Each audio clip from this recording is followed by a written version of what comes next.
सरकारी बैंक और private bank इन दोनों में बेटर कौन? किस पे जनता का भरोसा सबसे ज्यादा है? कौन सबसे ज्यादा रोजगार देता है? कौन सबसे ज्यादा प्रॉफिट कमाता है? किसके पैसे ज्यादा डूबते हैं? बैंक्स की इंटरनल वर्किंग कैसे होती है? हमारा तो है सेल परचेज बच गया प्रॉफिट, ये कैसे करते हैं? ये जो आपने शब्द सुने असेट क्वालिटी, एनपीए, निम, ये होता क्या है? इन सभी टेक्निकल शब्दों को देसी भाषा में जानेंगे आज, और इन सभी का एनालिसिस करके आम आदमी का पर्सनल फाइनेंस और बिजनेसमैन का बिजनेस फाइनेंस दोनों सुधर सकते हैं। तो जनता जनार्दन की जय बोल के करते हैं वीडियो की शुरुआत।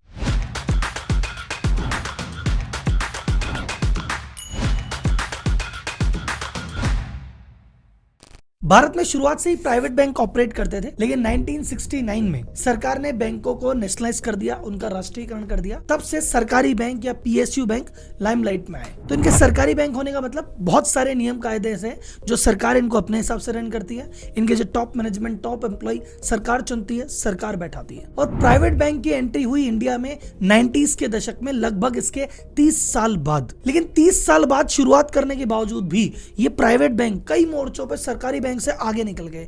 देखते हैं किन मोर्चों पे निकले और कैसे निकले, और आने वाले समय में प्राइवेट बैंक का भविष्य बढ़िया है या सरकारी बैंक का भविष्य बढ़िया है। अगर आप स्टॉक मार्केट में इन्वेस्ट करते हैं तो आप कौन से बैंक के शेयर ले रहे हैं, कौन से नहीं ले रहे हैं, इस डिस्कशन से आपको काफी हेल्प हो सकती है। बात करते हैं सबसे पहले नंबर ऑफ एम्प्लॉय की। आपको क्या लगता है सबसे ज्यादा एम्प्लॉय कौन से बैंक में होंगे, प्राइवेट में या सरकारी में? बहुत सारे लोग बोलेंगे सरकारी में, क्योंकि भैया एक तो 30 साल पुराने हैं, इनकी ब्रांचेस भी ज्यादा है। प्राइवेट बैंक है वो तो टेक्नोलॉजिकली ज्यादा अपग्रेडेड है, तो उन्हें आदमी कम लगते हैं। सरकारी में तो भैया पुराने आदमी ज्यादा लगते हैं। प्लस सरकार में भैया आदमी को नौकरी से जल्दी से नहीं निकाल सकते, तो आदमी लंबे समय तक टिका भी रहता है। तो इन सभी कारणों से पीएसयू बैंक में ज्यादा आदमी होने चाहिए। अगर यही आपका गैस है तो ये आंसर सही होता पिछले साल तक, क्योंकि 53 साल के इतिहास में हमेशा प्राइवेट बैंक में कर्मचारी कम रहे हैं और सरकारी में ज्यादा रहे। लेकिन आज की डेट की बात करेंगे तो आज की डेट में प्राइवेट में आदमी ज्यादा हो चुके हैं, सरकारी में कम हो गए हैं। बहुत ज्यादा डिफरेंस नहीं है। सरकारी बैंक में टोटल 7,70,000 एम्प्लॉय हैं और प्राइवेट बैंक में 7,90,000 है, और ये 20,000 का गैप पिछले साल ही बढ़ा है, और 53 साल के इतिहास में पहली बार ऐसा हुआ है। मार्च 13 से मार्च 22 की पिछले 9 सालों की तुलना की जाए तो इसमें सरकारी बैंक का जो ओवरऑल स्टाफ है वो 13% से कम हुआ है, और प्राइवेट बैंक का 240% यानी लगभग 2.5 गुना बढ़ गया है। मार्च 2013 में टोटल एम्प्लॉय में जहां 73% एम्प्लॉय सरकारी थे और 27% प्राइवेट थे, अब ये रेशियो बदल के प्राइवेट में 51 और सरकारी में 49 रह गए हैं। ये तो थी एम्प्लॉय की बात। जब भी कहीं डिस्कशन में बैठो 4 आदमियों के बीच में, आपको पता होना चाहिए, क्योंकि पूरी दुनिया भी पीएसयू समझती है, पर गेम उलट गया है, और ये नॉलेज आपको पता पड़ी इस चैनल से। तो एक्सक्लूसिव खबरें आपको जाननी हो ना कि बाजार में क्या चल रहा है, ऐसी बात जो कहीं मिलती नहीं है, इस चैनल पर मिलेगी। तो भैया सब्सक्राइब कर लो। 4 जनों के बीच में बैठोगे, इंटेलिजेंट तो आप हो ही, पर साउंड भी तो करने चाहिए। अब बात करते हैं ऑपरेशनल एक्सीलेंस की। बैंक पैसा कैसे कमाता है? आप बोलोगे राहुल जी वो तो हमको पता बहुत आसानी से है। देखो जी, हम जो पैसे जमा कराते हैं वो पैसे पे हमको बैंक ब्याज देता है, उसी हमारे पैसे को आगे ब्याज पे लगा देता है। तो हमें तो ब्याज देता है कम और सामने वालों से ब्याज लेता है ज्यादा। बीच का डिफरेंस है, उस डिफरेंस में से खर्चे काट के प्रॉफिट कमा लेता है। यही जानता है आम आदमी। अब इसको थोड़ा सा टेक्निकल कर देते हैं ताकि इस बोलने और सुनने में आप थोड़े इंटेलिजेंट लगो। देखो, बैंक का रॉ मटेरियल पैसा ही तो है, वो पैसा ही लेता है और पैसा ही देता है और उसी में कमाता है। तो बैंक के पास पैसा कहाँ से आता है? जब आप करंट अकाउंट में पैसे जमा कराते हो, जब आप सेविंग अकाउंट में पैसे जमा कराते हो, जब आप एफडी कराते हो। ये जो पैसा जमा होता है ये बैंक के लिए रॉ मटेरियल है, ये बैंक की पूंजी है। देखो, एफडी पे तो बैंक को ज्यादा पैसा देना पड़ता है, तो एफडी का जो पैसा लेता है बैंक को थोड़ा महंगा पड़ता है। इनके लिए सबसे सस्ता पड़ता है Kasa, CASA, current account saving account, क्योंकि करंट अकाउंट जितने भी खुलेंगे उस पर बैंक को ब्याज ही नहीं देना, तो सस्ता पैसा मिल गया। सेविंग अकाउंट जितने भी खुलेंगे उस पर ब्याज देना है, लेकिन 3-4% देना है, तो और सस्ता मिल गया। बैंक चाहे सरकारी हो चाहे प्राइवेट, जिसके पास है कासा उसी का चलेगा पासा। कासा पे, डिपॉजिट पे, लोन पे, असेट क्वालिटी पे जज करते हैं प्राइवेट ज्यादा बेटर है, सरकारी ज्यादा बेटर है। तो अगर मैं 2005 की बात करूं तो भैया सरकारी बैंक का जबरदस्त वाला दबदबा था। 85% ऑफ द डिपॉजिट सरकारी के पास थे। बैंक में 100 रुपए जमा है ना, 85 सरकारी बैंक पे और 15 प्राइवेट बैंक पे। सरकारी बैंक पे ज्यादा भरोसा था लोगों को। उस समय बैंक के खातों में 57 लाख करोड़ रुपए तो सेविंग अकाउंट में डिपॉजिट थे, और 96 लाख करोड़ रुपए ये डिपॉजिट थे एफडीओ में। उस समय इतना ज्यादा फंड अवेलेबल था, तो इसको लोन पे देके इतना पैसा पैसा कमा लेते थे कि इतनी ब्रांच और इतने ज्यादा एम्प्लॉय थे, उनको सर्व करके भी बैंक के प्रॉफिट कमा लेते थे। लेकिन धीरे धीरे हौले हौले भैया प्राइवेट बैंक बढ़ने लग गए। तो अगर मैं 2009-10 की बात करूं तो अगर किसी को एफडी करानी होती थी तो 97% लोग कहते थे हम तो सरकारी में जाएंगे, 3% लोग प्राइवेट में थे। 97 का आंकड़ा कम होकर सरकारी में रह गया 57,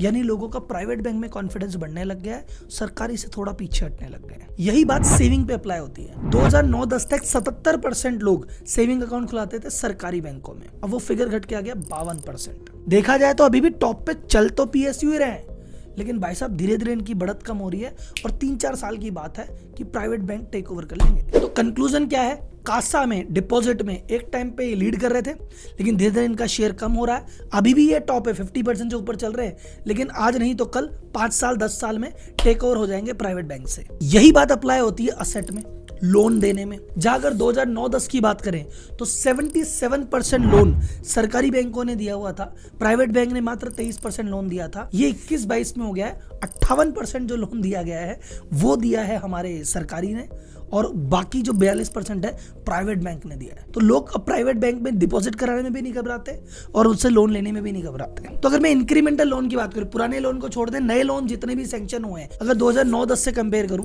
89% लोन सरकारी ने दिए थे और प्राइवेट ने मात्र 11 ही दिए थे। लेकिन 14-15 आते आते सरकार के हाथ में 57 ही रह गया और प्राइवेट ले गए 43। और 2015-16 से लेके 2021 तक प्राइवेट बैंक ने लीड किया है, सरकारें पीछे रह गई। और अभी 21-22 में जाके मामला थोड़ा बराबर आया, लेकिन भैया जिस तरह से हमको दिख रहा है फ्यूचर तो ब्राइट प्राइवेट बैंकों का दिख रहा है। अब बात करते हैं असेट क्वालिटी की। राहुल जी असेट क्या हुआ, अभी बताया था ना आपको, जितना लोन दिया है वो बैंकों की असेट होती है, और क्वालिटी मतलब कितना उनमें से पैसा वापस आया। तो अगर मैंने 100 रुपए दिए और 100 वापस आ गए, मेरी असेट की क्वालिटी शानदार थी। और मैंने 100 दिए और उसमें से 90 आए, 10 नहीं आए, तो मतलब वो 10 की क्वालिटी ठीक नहीं थी। तो वो क्या थे, NPA, नॉन परफॉर्मिंग असेट। एक असेट है जो मेरी परफॉर्म कर रही है, एक असेट जो नहीं परफॉर्म कर रही है, यानी डूबत। तो मार्च 2018 में पीएसयू में 14.6% बेड डेट थे, यानी 100 रुपए में से 14 रुपए 60 पैसे डूब जाया करते थे। ये स्थिति थोड़ी इंप्रूव हुई है, अब 100 रुपए में से 9 रुपए 10 पैसे ही डूबते हैं, लेकिन अभी भी प्राइवेट बैंक से अगर कंपैरिजन करें तो प्राइवेट बैंक का 4.5 से 5 के बीच में डूबत रहती है। मोटा मोटी स्थिति ज्यादा खराब आपके पीएसयू की है। अब बोलो जी पीएसयू के साथ ऐसा क्यों होता है? भैया एक तो आपकी सरकारें दुनिया भर के वादे कर देती है, कहती जी आपकी बार किसानों का ये माफ कर दो, आपकी बार ये वाला लोन माफ कर दो। तो भैया बैंकों ने दिया, अब तो माफ करवा लेते तो बैंकों पे फर्क पड़ेगा। दूसरा, सरकारी बैंकों में विजय माल्या बहुत ज्यादा है, सरकारी बैंकों में नीरव मोदी बहुत ज्यादा है। किसी नेताजी से फोन करा दिया, विधायक से फोन करा दिया, मैनेजर साहब ने कहा चलो दे दो दे दो दे दो, तो उस चक्कर में बहुत ज्यादा है। हाँ, ऐसा नहीं कि प्राइवेट बैंक बचे हुए हैं, प्राइवेट बैंक में भी चंदा कोचर होता है, बहुत कुछ होता है, लेकिन पीएसयू में ज्यादा होता है। प्लस जब रिकवरी की बात आती है तो सरकारी बैंकों की अपनी लिमिटेशंस है। सरकार बहुत ज्यादा किसी को हैरेस नहीं करती, बहुत ज्यादा पीछे नहीं पड़ती, प्राइवेट बैंक किसी को छोड़ते ही नहीं है भाई साहब, इसलिए इनकी डूबत कम है। अब बात आती है प्रॉफिट की, तो सबसे ज्यादा प्रॉफिट किसका होगा, इसमें तो गैस करने वाली बात भी नहीं है, ऑब्वियसली प्राइवेट बैंक का रहेगा। क्योंकि सरकारी बैंक की बहुत सारी लिमिटेशन है। वो सरकारी बैंक 1000 रुपए में, 10,000 रुपए में सेविंग अकाउंट खोल देते हैं, करंट अकाउंट में 20-25 हजार में खोल देते हैं। प्राइवेट बैंकों के न करें, सेविंग अकाउंट में भैया बैलेंस हाई लेके आओ, करंट अकाउंट में बैलेंस हाई लेके आओ, फिर दुनिया भर के चार्जेस ज्यादा हैं। जो सरकारी बैंक में बहुत ज्यादा अनाप शनाप चार्जेस नहीं लगते, जो चेक बाउंसिंग का है, किसी भी चीज का चार्ज लगेगा लिमिटेड लगेगा। प्राइवेट बैंक कोई मौका नहीं छोड़ते, हर छोटी से छोटी बात का चार्ज है, और जहां गलती की वहां तो डबल ट्रिपल चार्ज है। तो उनके चार्जेस ज्यादा हैं, इनकम की रेट्स ज़्यादा हैं, फिर इनके खर्चे लिमिटेड हैं क्योंकि टेक्नोलॉजी बहुत ज़्यादा काम में ले रखी है। तो इन सभी कारणों से प्राइवेट बैंक का प्रॉफिट हमेशा ज़्यादा रहेगा। मैं आपको एग्जांपल बताता हूँ, 3 टॉप प्राइवेट बैंक का प्रॉफिट सुनिए। एचडीएफसी बैंक का प्रॉफिट 44,138 करोड़ रुपए। फिर आता है आईसीआईसी बैंक का प्रॉफिट 31,896 करोड़ रुपए। तीसरे पे आता है एक्सिस बैंक जिसका प्रॉफिट है 13,000 करोड़ रुपए। ये डेटा है पिछले साल का। सरकारी बैंक का प्रॉफिट सुनिए, सिर्फ एक एसबीआई है जो भाई साहब सीना ठोक के कह सकते हो कि आओ बढ़ो मुझसे। प्राइवेट बैंक से एक ही बैंक है जो लोहा ले सकता है, जिसका प्रॉफिट है 31,675 करोड़ रुपए। सेकंड नंबर पे आपको समझ में आ जाएगी पीएसयू में क्या चलता है। सेकंड नंबर पे बैंक ऑफ बड़ौदा, प्रॉफिट है 7,270 करोड़ रुपए। कहाँ 40,000, 30,000, 12,000, कहाँ 7,000। तीसरे नंबर पे यूनियन बैंक 5,232 करोड़ रुपए। अगर मैं टॉप 3 बैंक का प्रॉफिट जोड़ दूंगा प्राइवेट का और इधर सरकारी 10-15 बैंक का प्रॉफिट भी जोड़ दूंगा ना, तो ये 3 बैंक इस पे हावी हो जाएंगे। प्रॉफिट के बाद एक चीज आती है मार्केट कैप, यानी मार्केट कैपिटलाइजेशन। जितनी भी प्राइवेट और सरकारी बैंक लिस्टेड हैं, इनके शेयर्स के बाजार में क्या भाव चल रहे हैं और बाजार के हिसाब से टोटल मार्केट कैपिटलाइजेशन कितना है, उस लेवल पे भी अगर आप देखोगे तो प्राइवेट बैंक भैया बहुत ज्यादा बाजी मार के बैठे हैं। मैंने कहा एक ही बैंक जो टक्कर लेता है बराबर की, वो है SBI। उसका मार्केट कैप है 5 लाख करोड़ रुपए। इकलौता बैंक है SBI जो 1 लाख करोड़ के मार्केट कैप से ऊपर है। सेकंड पे आया BOB 94,000 करोड़ रुपए। तीसरे पे आया कैनरा 56,000 करोड़ रुपए। अब प्राइवेट पे आओ एक बार। प्राइवेट में भाई साहब हमारा HDFC बैंक 9,32,000 करोड़ रुपए। सेकंड आता है ICICI बैंक 6,38,000 करोड़ रुपए। ये दोनों बैंक पे मिल जाएं, सारे PSU बैंक मिला के इंक्लूडिंग SBI भारी पड़ेंगे। तीसरे पे आता है कोटक महिंद्रा, वो भी 3,70,000 करोड़ रुपए। फिर आता है एक्सिस, वो भी 2,72,000 करोड़ रुपए। मतलब 2.5 लाख करोड़ से ऊपर 4 बैंक है और इधर 1 लाख करोड़ से ऊपर सिर्फ SBI बैठा है।